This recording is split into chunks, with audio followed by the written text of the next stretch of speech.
Django 1.8 session _ expire _ browser _ close not working.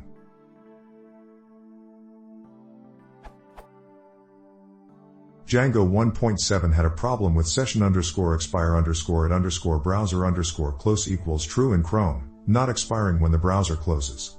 I moved to Django 1.8, I was wondering this problem has been resolved.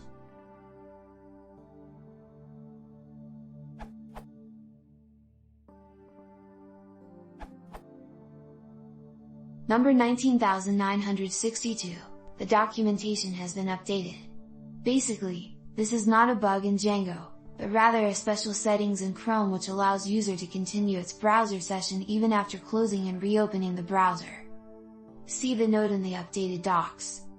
Some browsers, Chrome, for example, provide settings that allow users to continue browsing sessions after closing and reopening the browser. In some cases, this can interfere with the session _ expire _ browser _ close setting and prevent sessions from expiring on browser close. Please be aware of this while testing Django applications which have the session _ expire _ browser _ close setting enabled.